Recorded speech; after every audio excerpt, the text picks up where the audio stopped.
তাহলে আমি প্রণামটা দিয়ে শুরু করি।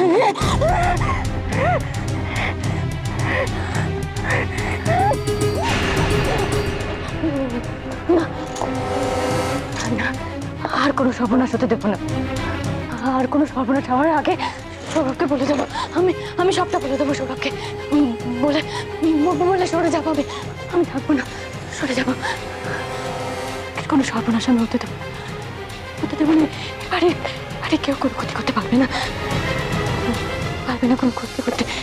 কোনো ক্ষতি করতে পারবে না।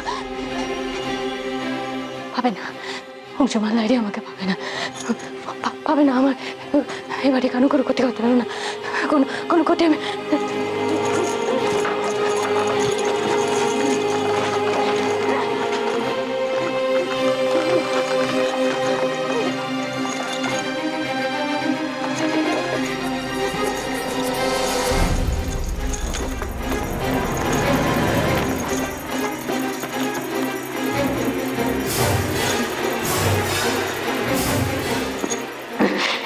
এটা তোমাকে লেখা আমার প্রথম ও শেষ চিঠি সৌরভ।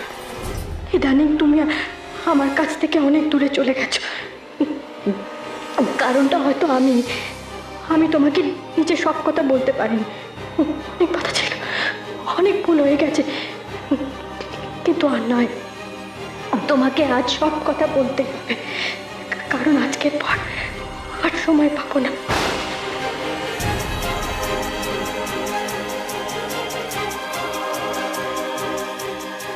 তুমি স্বেচ্ছায় আমার কাছে এসে আত্মসমর্পণ করবে। যদি সেটা হয় তো ভালো, আর যদি না হয় তাহলে এক এক করে আমি তোমার সব কিছু শেষ করে দেব। হাত জোর করে আসতে হবে তখন আমার কাছে। তোমাদের ছেড়ে যেতে আমার প্রাণটা ফেটে যাচ্ছে, কিন্তু আর উপায় নেই।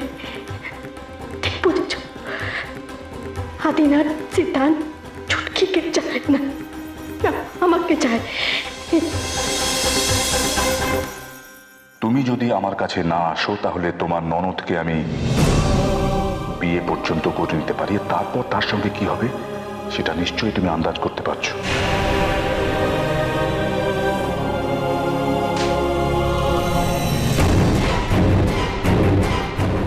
সেভাবে আমি তার সম্পত্তি, কারণ সে আমার প্রথম স্বামী অংশমান লাগিয়ে নাম বদলে রূপ বদলে ফিরে এসেছে।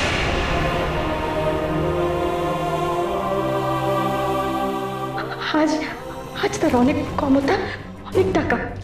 চুটকিকে ফাঁদে ফেলে আমাকে চাপ দিচ্ছে ফিরে পাবার জন্য। আমি পাগল হয়ে যাচ্ছি সৌরভ, পাগল হয়ে যাচ্ছি আমি।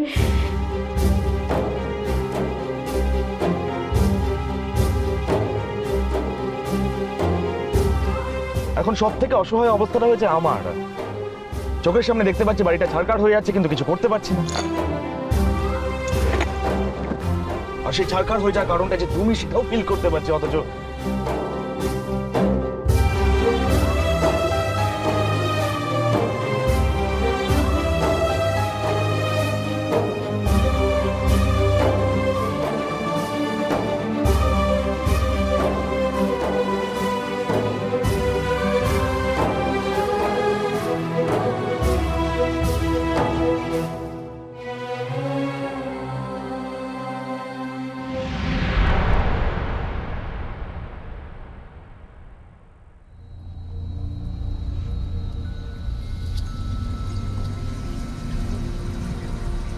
মেজো,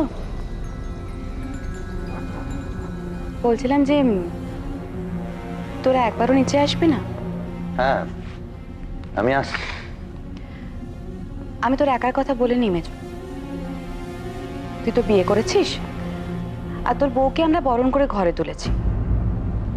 সে একেবারে আলাদা হয়ে থাকলে তো সেটা ভালো দেখায় না। না না, আবার ভাবিস না যে তোদের পার্সোনাল ব্যাপারে আমি নাক গলাচ্ছি, কিন্তু দিদি প্লিজ, বাড়িতে কিন্তু একটা বড় অনুষ্ঠান চলছে। এক্স্যাক্টলি, আমি এটাই মনে করাতে এলাম যে বাড়িতে একটা বড় অনুষ্ঠান চলছে।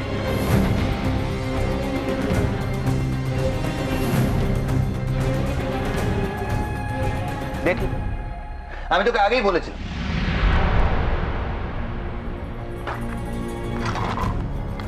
না, তুই বাইরে যা, আমি বাড়িটা ম্যানেজ করব। সৌগত, আমি না অবাক হয়ে যাই, তোর বাড়ির লোকের মধ্যে এইটুকু ভদ্রতা নেই। তোর দিদি আমাকে বলতে এলো যাতে আমি নিচে যাই, কিন্তু সেই কথাটা না বলে উনি আরো 10টা কথা শুনিয়ে চলে গেলেন। এর থেকে বললেই হতো উজ্জয়নী নিচে এসো।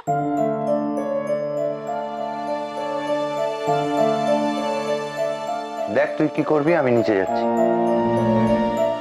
তবে সবার সামনে দিয়ে গটগট করে বেরিয়ে না গিয়ে একবার কথা বলে গেলে ভালো হতো। রাইট, সেটা ছাড়া তো আর কোনো উপায় নেই, তাই না? তা না হলে তোর বাড়ির লোক আমার একটা তোর উপরে বার করবে, আর সেটা আমি সহ্য করতে পারবো না।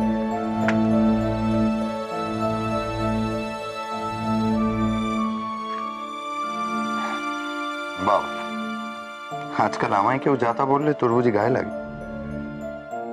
আমি তো উল্টোটাই ভাবতাম। সৌগত প্লিজ, আমার এখন একদম ইয়ার্কি ভালো লাগছে না। আর আমি সত্যিই বুঝতে পারি কেন আমি তোর বাড়ির লোকের এই অমানবিক ব্যবহারটা টলারেট করছি। ডিসকাস্টিং।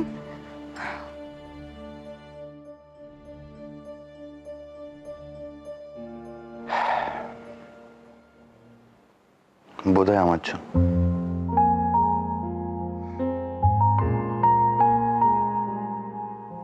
চল, দেরি হয়ে যাচ্ছে।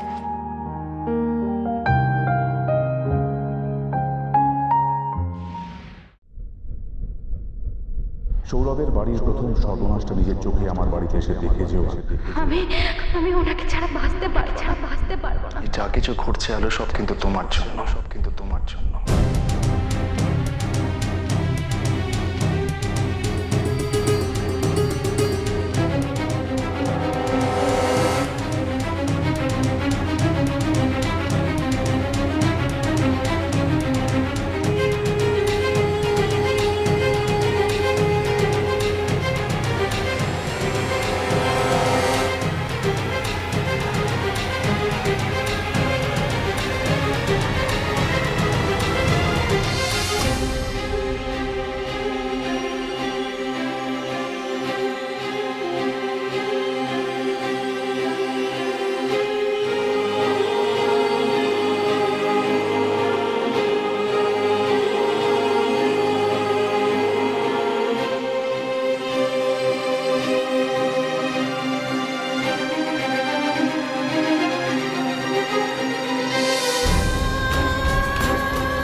নিচে তো অনেক নিচে নেমে গেছো, দয়া করে আমাকে আর নিচে টেনে নামিও না। ছুটকির বিয়ে আর আটকানো সম্ভব নয় আলো। তোমার উপর সব দায়িত্ব দিয়ে গেলাম। ইচ্ছেটাকে বলো, ওর মা কারা, ওকে ছেড়ে চলে যাচ্ছে। আগুনের পরশমণি ছোঁয়াও প্রাণে, এই জীবন পূর্ণ করো, এই জীবন পূর্ণ করো, এই জীবন পূর্ণ করো, এই জীবন পূর্ণ করো। আমি তোমার সঙ্গে খারাপ ব্যবহার করেছি বলে তুমি এই কাণ্ডটা ঘটাচ্ছিলে না? হ্যাঁ,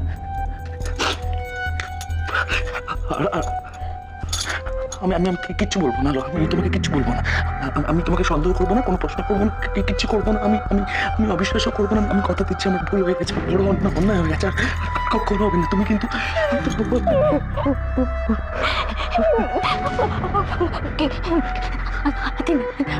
চিতানের কাছে যেতে কোথাও